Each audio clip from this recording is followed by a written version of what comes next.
Royce car व्हाईटमध्ये पूर्ण पैसे देऊन विकत घेतली। बिल्डर तुषार कलाटे यांना हा दावा केल्याचं सध्या बघायला मिळत आहे। सीआयडीने केलेल्या चौकशीत गाडी खरेदीबाबत पूर्ण माहिती दिली असंही कलाटे म्हणतोय। कोरटकर मित्रासोबत आलेला होता, त्यामुळे फोटो काढू दिला असंही कलाटे यांनी म्हटलंय। छत्रपतींबद्दल अपशब्द बोलणारा कोरटकर नीच प्रवृत्तीचा आहे असंही तुषार कलाटे सध्या म्हणतोय। मी त्याला मारला असता। उद्योजक तुषार कलाटे याची ही प्रतिक्रिया। छत्रपतींबद्दल अपशब्द बोलणारा कोरटकर नीच प्रवृत्तीचा असल्याचं आता तुषार यानं म्हटलेलं आहे।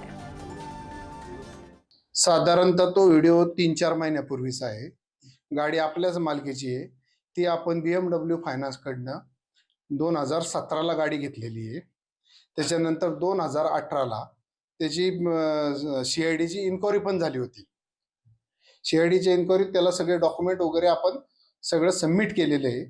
कोरटकरनी फक्त एक कॉमन मित्राबरोबर तो माझ्या तिथं आला होता आणि एक चक्कर मला द्या, मला मी फोटो एक काढू का, पत्रकार असल्यामुळे मी म्हटलं काढ, काय आम्हाला अडचण नाही।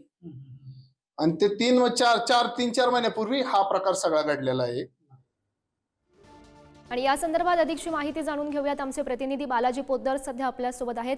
बालाजी, खरं तर मागच्या 2 सुनावणीवेळी या गाडीचा मुद्दा वेळोवेळी उपस्थित झालेला होता, ज्या गाडीतून प्रशांत कोरटकर यांना प्रवास केलेला होता। अखेर खरं तर ती गाडी नेमकी कुणाची होती ती माहिती समोर आलेली आहे। मात्र तुषार कलाटे याची आपण नुकतीच प्रतिक्रिया बघितलेली आहे। काय नेमके पडसाद उमटतात आता यानंतर? गौरी, तुषार कलाटे जे सांगतायत त्यांच्या प्रतिक्रियामध्ये, ते त्यांची चौकशी जी आहे ती 2018ला झाली। सीआयडीने लिलाव गाडी केली ती त्यावेळेसच केली। मात्र कोरटकर याला अटक झाली, त्यानंतर पोलिसांनी ही गाडी कुठं आहे असं विचारणा केली। त्यानंतर मात्र कोरटकरने या गाडीचा ऍड्रेस सांगण्यास, ही गाडी कुठं आहे सांगण्यास नकार दिला।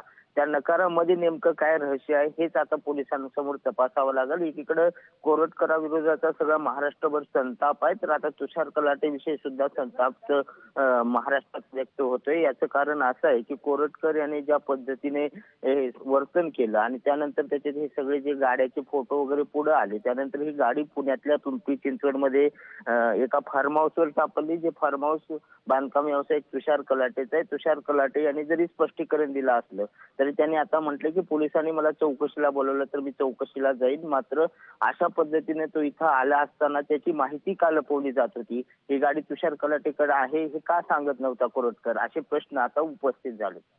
हो, नक्कीच बालाजी। चौकशी दरम्यान नेमकी काय माहिती समोर येते हे बघणं महत्त्वाचं ठरणार आहे। बालाजी, धन्यवाद दिलेल्या सविस्तर माहितीसाठी।